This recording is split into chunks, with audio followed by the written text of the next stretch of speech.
Alabama beat Eastern Illinois 56-0. It was the last game in Bryant-Denny Stadium in 2025, but none of that matters now. It's Iron Bowl week.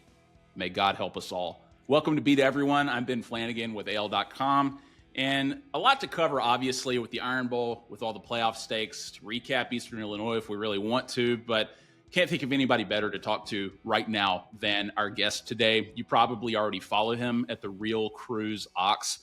You got to follow Back Then Sports now, too, his other account. Cruz Oxenrider, welcome, man. Hey, thank you. Appreciate it. Happy Iron Bowl week. I'm hating Auburn a little extra this week, so let's get into it.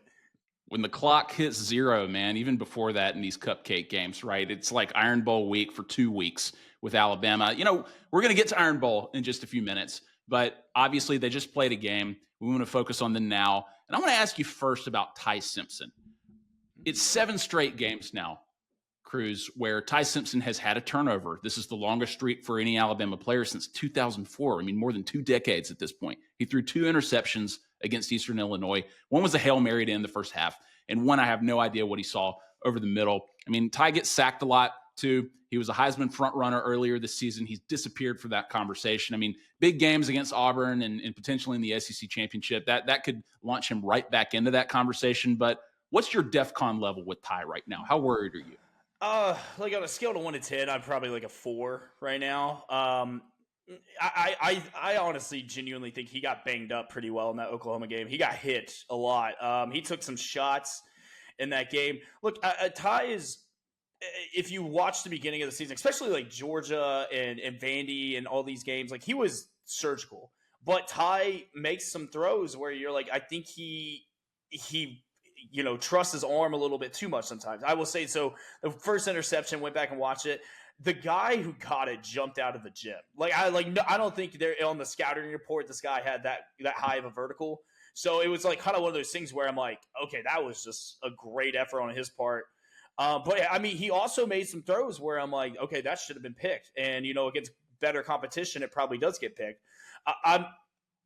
I'm curious to see, like, did he take a shot in the Oklahoma game that's kind of messing with him? Or maybe we go back to LSU. LSU, he got hit a pretty decent amount. South Carolina, he got hit. Turnover is unfortunately a part of the game, but it is kind of a little concerning with how we went from the least turnover, team in the country to what we've been the last couple weeks. And it is a little concerning. So Auburn is one of these teams too, where they will make you pay on defense if you give them a chance. Like they have a hellacious front seven. I think they have some really good athletes in the secondary. So yeah, it was against Eastern Illinois, but if you look past it one more week, they can capitalize on those opportunities. But I also don't think we'll come out the way we did against Eastern Illinois. I think this team just went through a hellacious gauntlet. You play, 4 straight ranked opponents. Then you play a good South Carolina team who, they've had a down year, but they still have a Dylan Stewart who's going to be a top 5 draft pick next year. You got Lenore Sellers, who is an athletic freak at quarterback. Nick Harbor's a track star. Then you get a bye week, and then you play an LSU team who you don't really know what you were going to get. Brian Kelly got fired. They have a lot of people picked them to go to the national championship game this year, win the SEC. They had these guys, especially on defense. Their defense is really good. They were just outshadowed by how bad their offense was this year. And then Oklahoma, that might be the best defense in America. I'm not kidding. They get after you. I think it's Ohio State and Oklahoma. You can take your pick which one you want to go with. And I feel like that kind of got us a little bit. So I like the fact we played Eastern Illinois. They got paid to come to Bryant-Denny and get the crap kicked out of them. But, we got to be on it this weekend. I mean, Eastern Illinois is a bad team. I mean, they were 3-8 coming into the game. They had just gotten blown out by Lindenwood, if you can tell me where that is in America. I'm going to guess New Hampshire. I think it's Missouri, actually. But if you had said New Hampshire before I Googled it, I would have said, okay. But they were already in the midst of a 6-game losing streak. So, I mean, honestly, that's one of the worst teams Alabama's probably ever played. But they took care of business, and they look good running the ball. I think more than anything, they just needed to execute the run game. And they did that, obviously, and that was a point of emphasis. Maybe it was a message to the College Football Playoff Committee, who knows, who were obviously critical of the run game. And you saw the Alabama football main account tweeting, look at this run game. Isn't it great? Look at it, man. Another great run by Alabama for 12 yards. But I'm with you on Ty. I think 4 is a good number because, I mean, you mentioned Oklahoma's defense and Ohio State's defense. Alabama's defense has been great for the past many games, and they're locked in clearly. And so they're one of those teams in the country who are performing at the highest level. And so it's kind of become Alabama's identity the last several games where Ty has struggled. But I still think, regardless of how good the defense may be, regardless of any progress the run game might make, and if that was fool's gold this past weekend, it may have been, Ty Simpson is Alabama's best chance to win. He is the offense. He is the team. As far as Ty goes, Alabama goes. So I'm the body of work speaks for itself, in my opinion, that he's been so great all year that I'm not going to let a couple of tough games where he still played fine color like how I feel about his entire season and what he might do. I mean, he gives Alabama the chance to win a national championship. So, oh yeah, I mean, look, I feel like it's been not just him, but this whole team this year. We have played to the level of our competition all year. I mean, if you really think about it, if you go back, and besides Louisiana Monroe, Wisconsin, and this past weekend, every game that we have played has been the level of competition. Georgia, we are the highest of highs. Vandy kept around a little bit. I think Vandy's a good team. It wasn't until we scored a garbage time touchdown to really pull away. Tennessee, kind of the same thing. Turnovers were the big part. Missouri came down to the wire. LSU, a little closer than we wanted. And then Oklahoma, 2-point game. So it's one of these things where eventually are we going to eventually excel and, put these teams away, like stop playing with their food kind of thing? Or are we just one of those teams that's like, hey, we're not blowing people out this year. It's kind of like 2015. Like, we didn't really blow a lot of people out in 2015. We kind of played.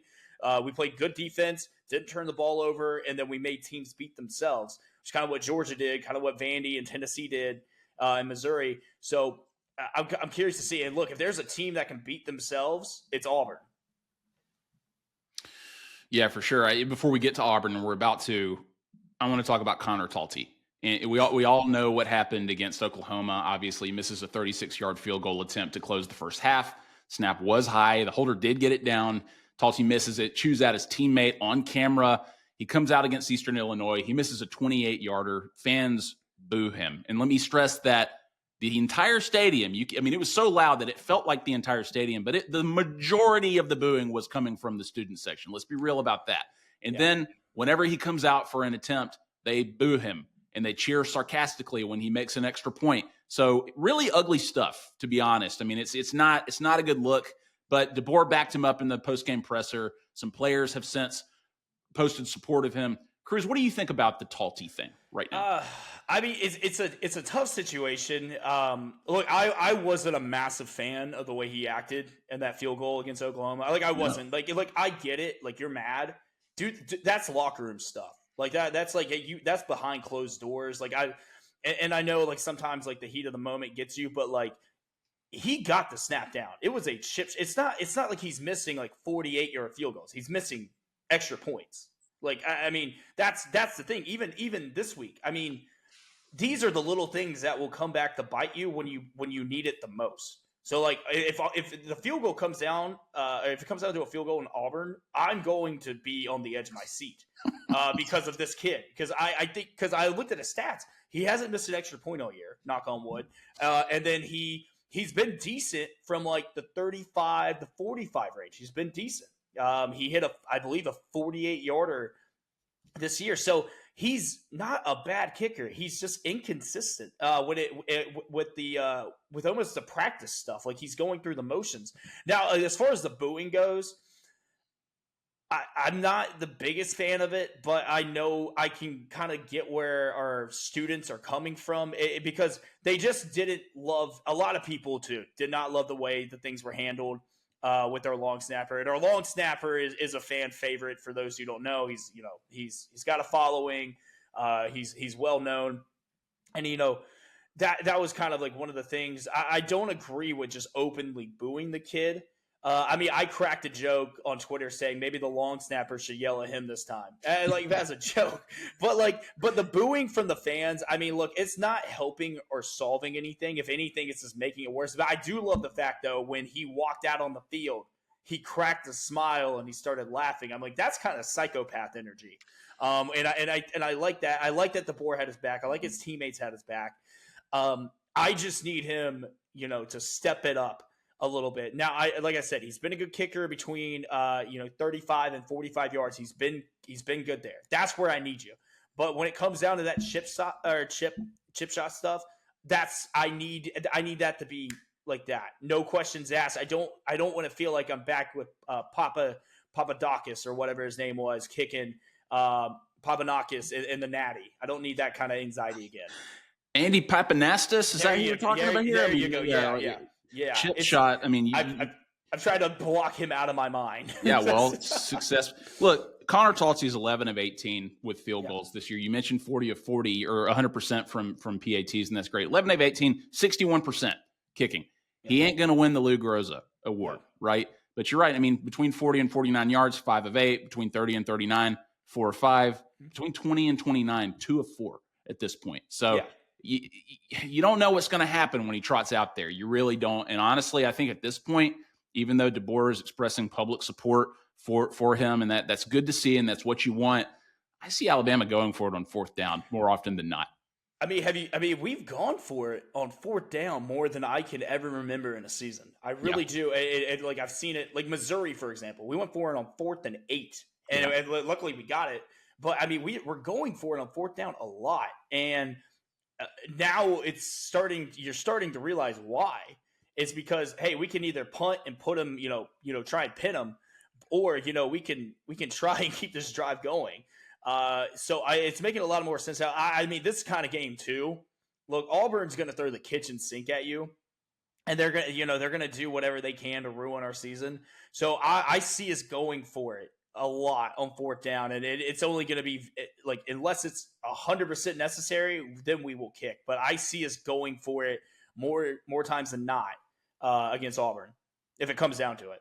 Yeah, look, I mean, the booing, like, I was trying to think back on, like, when was the last time it got this ugly inside Bryant-Denny? I mean, I was there. This is going way back in, what was it, like 1998 when the stadium booed Andrew Zhao in the homecoming game against Central Florida. It got ugly there. They lost that game. He threw too many interceptions, whatever. I think that when the fans turn like that, there's obviously an air of truth that reflects, like, collectively how everybody is feeling, and they just kind of let it out. It's kind of an unfortunate sort of natural reaction and raw emotion that people release in sports sometimes. It happens rarely in Tuscaloosa, thankfully, but it's all about how he acted on camera to the long snapper. It's not about the misses. It's not about the misses. I think people were just kind of like ready to give it back to him the way he gave it back to his teammates. So if he makes kicks, people will forget all about it, though. Look, if it comes down to it and he hits the game-deciding field goal in Bryant-Denny or in Jordan Hare, no one's going to care. Right. But I will say, I think the only time I can remember a collective boo that loud was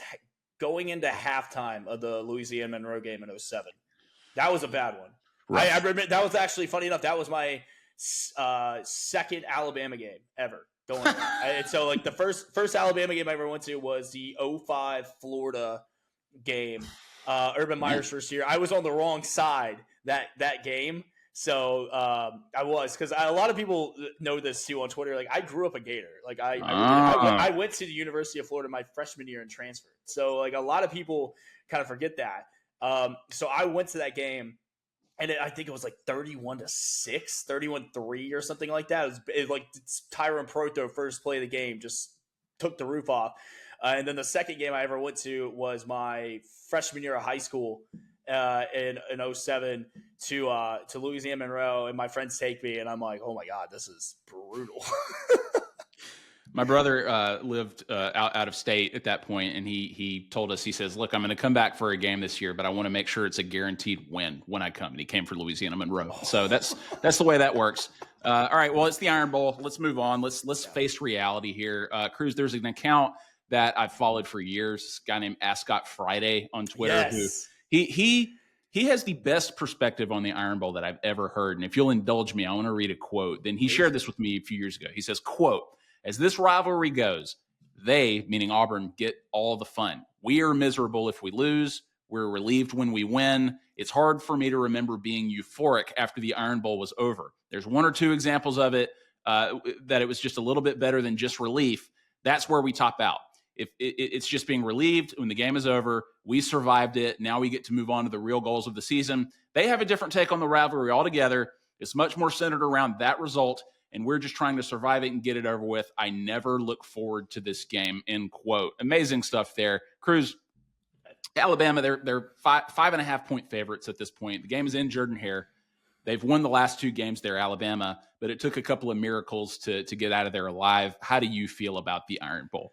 This is that. By the way, that quote was spot on. I could not have nailed that any better. That is incredible. This game, I hate. I genuinely hate this game going to Jordan-Hare.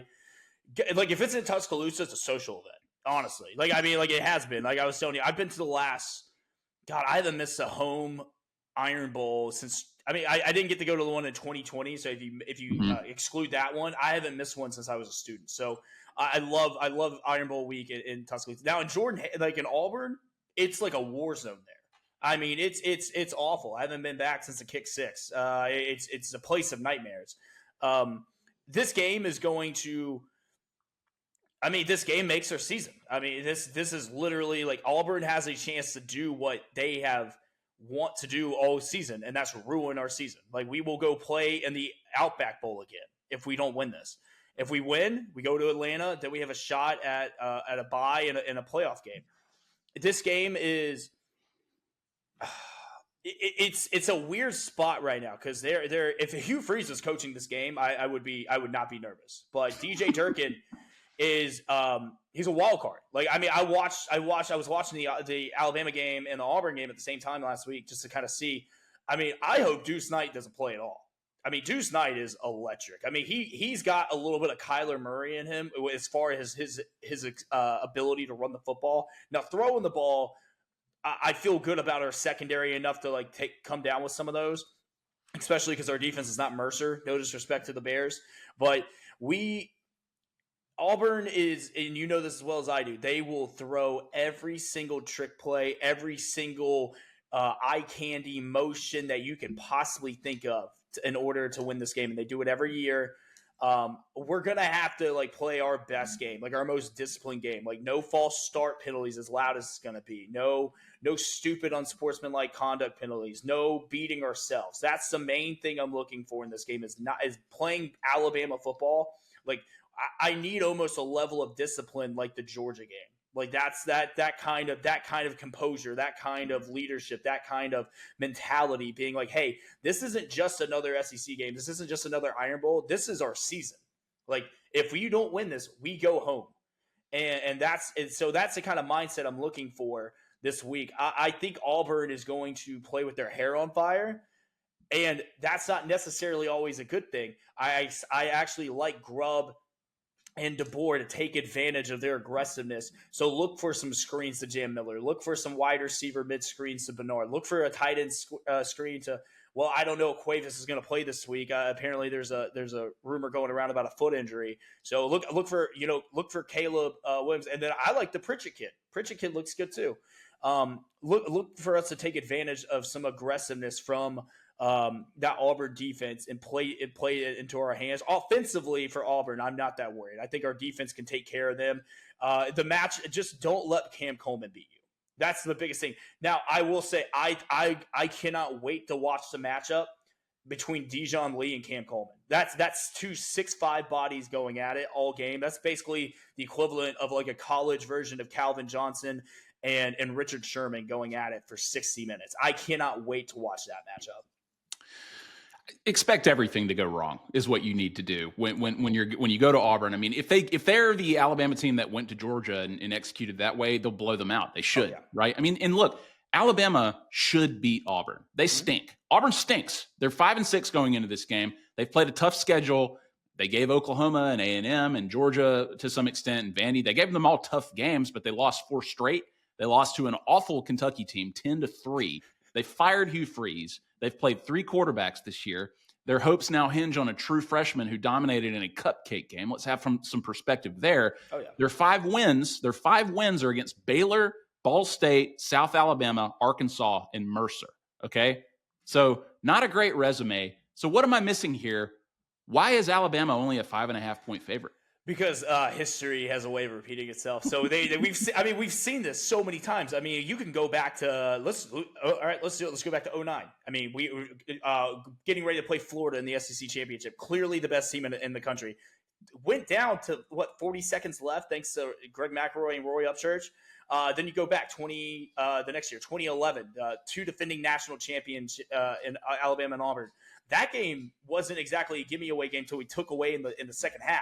I mean, it was 14-14 at one point when they took the kickoff back in the second half. Then you got 2013, kick six. 2015, the Derrick Henry game. I mean, that game was sloppy. And then 2017, we lose. I mean, luckily the Iron Bowl didn't matter, but still. 2019, Tua is hurt. Mac Jones is there. Mac Jones balls out. Jalen Waddle legacy game.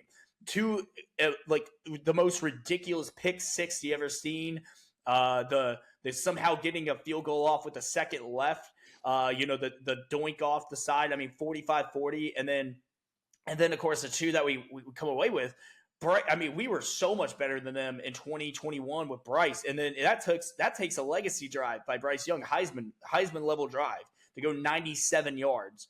And then win in 4 overtimes. And then 2023, 4th and 31. Bama had no business even being that close in that game. And we just, Peyton Thorne just, played out of his mind. And, it took a miracle to win on that game too. So if this game was in Tuscaloosa, Bama wins by 2 scores. The fact that it's in Jordan-Hare, night game, season on the line, like the script writers could not have planned this any better. And you know this. So I think Bama will win. But to win by double digits, like to win by like 17, I don't see. I had Bama winning by 10 in this game, and I think we put them away late. But they're going to hang around way too long. I think the point is that it's a rivalry game, and Auburn buys into that more than anybody does, and it's the ultimate wild card, to use your term from earlier. I mean, it's crazy how it happens, but you're exactly right. History will repeat itself. We all know we're seasoned vets at this point to know that it's not going to go perfectly in Auburn. So the stakes are obviously really high. Alabama wins. They're in the SEC title game. That's a big milestone for DeBoer if it happens. Should have made it last year, fell short. But he's in Atlanta. He's back in the playoff hunt. They're probably playing Texas A&M, maybe Georgia. Tough matchup regardless of who it is. So before we get to the SEC and the playoff implications, I mean, what if Alabama loses to Auburn? The DeBoer of it all, the coaching carousel. Like, I'm not trying to manifest this doomsday scenario, but because I think Alabama beats Auburn. I agree with you. I think that they win that game. But if it is a second straight year of everything being on the table for DeBoer and this team, you need to beat unranked teams to get there, and you don't. You go to the CC's Pizza Bowl, and it's another disaster, at least in the eyes of Alabama fans, and it's all relative. But how do you see it playing out in that scenario? Man, if we lose, and I've actually asked a bunch of people who are a lot smarter than me in this, the Penn State rumors become a lot more real. They become a lot louder. Now, I'm not saying he's going to leave, but those rumors get a lot louder. And that's what worries me is that, and you know this as well as I do, we've been spoiled as a fan base for the better half of almost 20 years now. And we have developed these unrealistic expectations where it's natty or bust. And, look, Saban, as great as he was, he only went undefeated twice his entire time here in Tuscaloosa. And it is unfortunate that I think DeBoer can get it done. I genuinely do. I don't know if it's this year, but what I've seen with the recruits and the young guys coming in and Keelan Russell, like, give the guy some time. Like I don't even think we're playing the full style of Washington football that got him to a national championship with Michael Penix. Like Keelan Russell, it will get us there. And I'm very confident saying that. Now, if we drive him out of town, we will regret it. Because we're not getting Lane Kiffin. Like Lane Kiffin, I don't think will ever be the head coach of Alabama until a few boosters are no longer on this earth. The Mobile Mafia does not forget. And we're not. I mean, we're not getting Kirby Smart. We're not getting Steve Sarkisian. We're not getting Dan Lanning. Your pipe dream is getting DeMeco Ryans to leave the Houston Texans, which I don't. Why would he do that? He has a great gig in the NFL. He's young. He's never coached college football. He's never recruited. So that's a tough one just because he played at Bama. And then you look at what's going on around in the SEC. Like you're looking around. Like we would be that. I mean, granted, we would be the top spot for a job, but this isn't an easy job to come into. And I feel like DeBoer has had everything thrown at him, and he's done honestly the best he can. Now, granted, the unranked team thing is a little concerning, but he kind of got to like I don't even count week 1 anymore. Like I really don't. Like the rail off 8 straight wins and beat 4 straight ranked SEC teams, first time in SEC history to do that.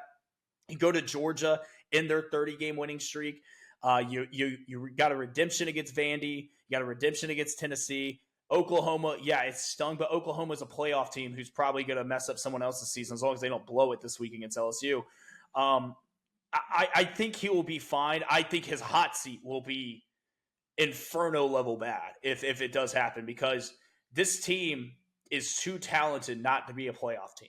It is. And you know, I know Florida State was week 1, but that week 1 loss could be the reason why to come back to bite us if we don't, because you know you get 2 mulligans in the world of the in the 12-team playoff as an SEC team, and unfortunately we've wasted both their mulligans. There is no more like, oh, we'll play for tomorrow. No, tomorrow is now, so you're gonna have to get it done.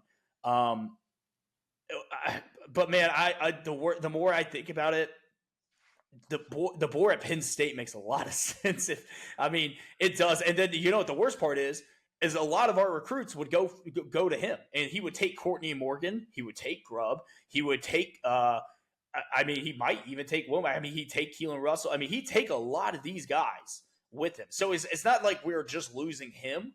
We're losing all the groundwork he has done recruiting wise. And he's done a fantastic job recruiting. Like, I don't think people understand how great our recruiting base is for the next couple years. Like, this class that's coming in for 2026 is insane.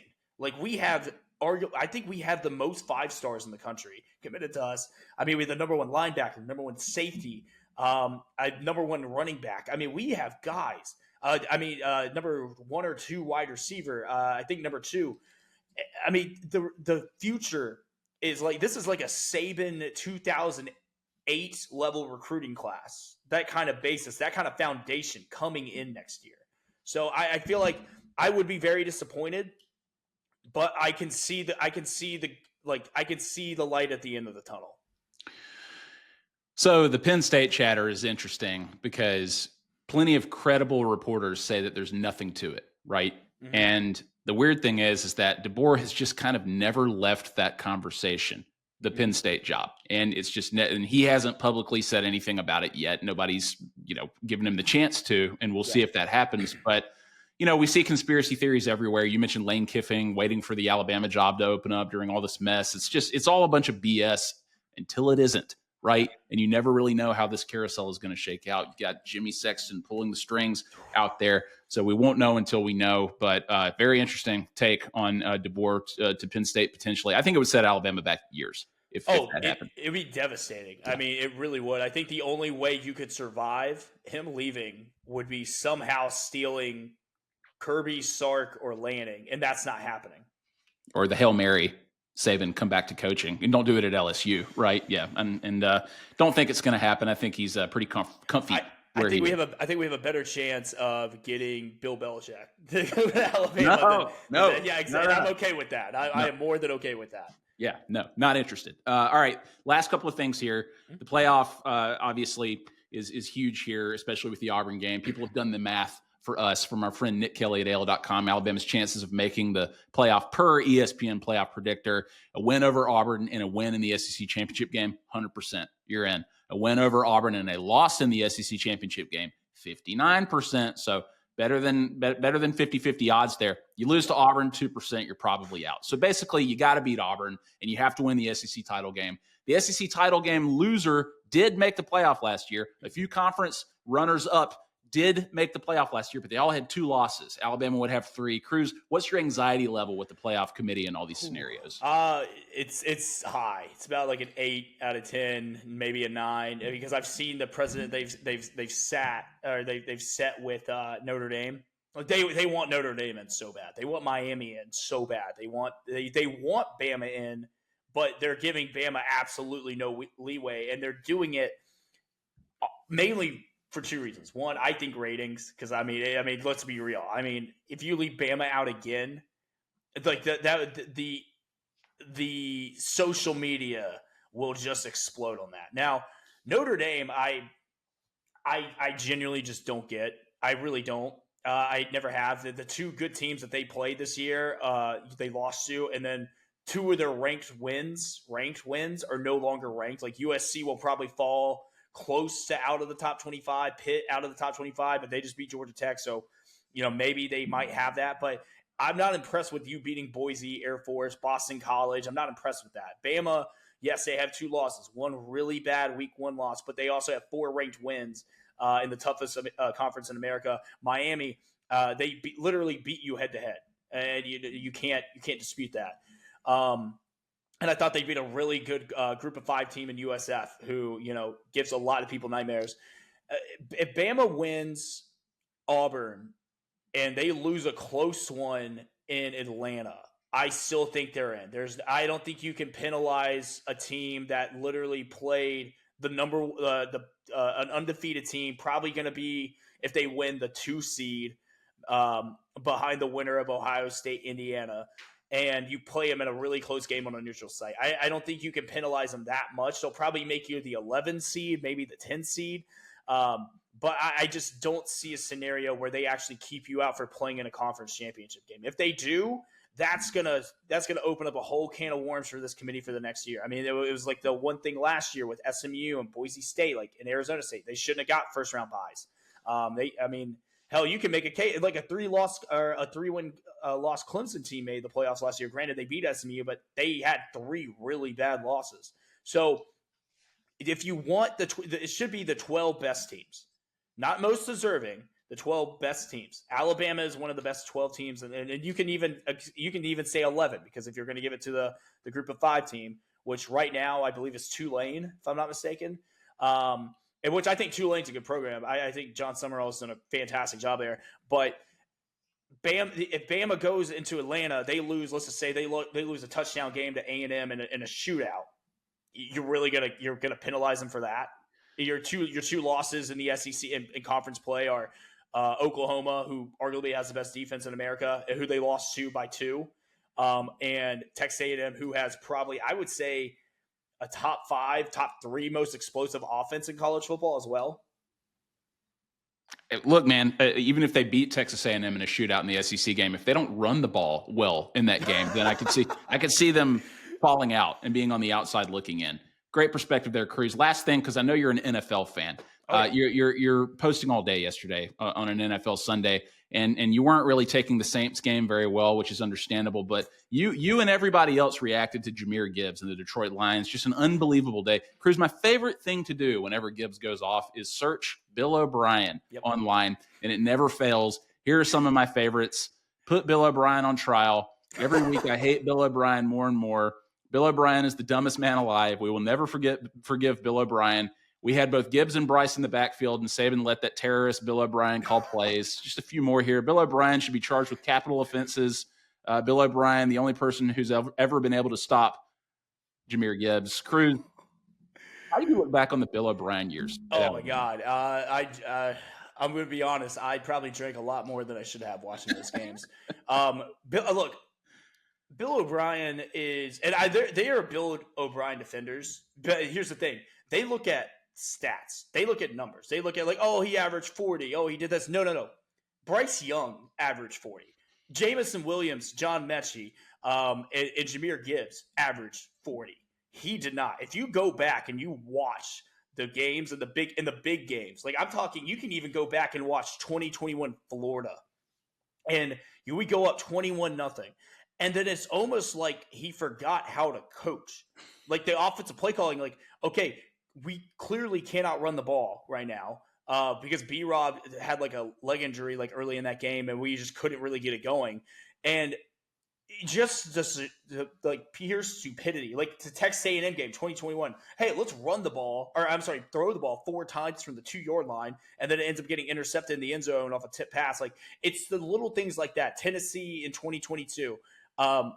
We throw the ball 3 straight times and we could have milked the clock. And then, we might have still not made the field goal, but at least they wouldn't have had time to go down the field and kick the game-winning field goal on their end. It was the little things that bothered me. Like, hell, he didn't even know how to run Jahmyr Gibbs till, I'm going to say, the Arkansas game in 2022, where Gibbs had to rip off 270-yarders just to be like, hey, like, I'm good.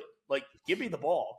And then A&M the next week, Bryce is out for the injury. Jalen Milroe's first start. I mean, he looked like he was seeing ghosts the whole times. But every time Gibbs touched the ball, he averaged, I think, like 7 yards a touch. And we just stopped giving him the football. And it's the little things like that in the big games where we had the biggest frustration, like the not adjusting against Auburn in 2021. Thank God for Bryce doing it himself at that point. Against Georgia in 2021 in the Natty, not adjusting to the fact that, hey, we don't have Mechie or we don't have Jamison Williams anymore. We need to run a little bit different, more of a scheme for our possession receivers. Like when Aji Hall, Slade Bolden, and Trayshawn Holden are your wide receivers in the Natty, you might have to adjust a little bit.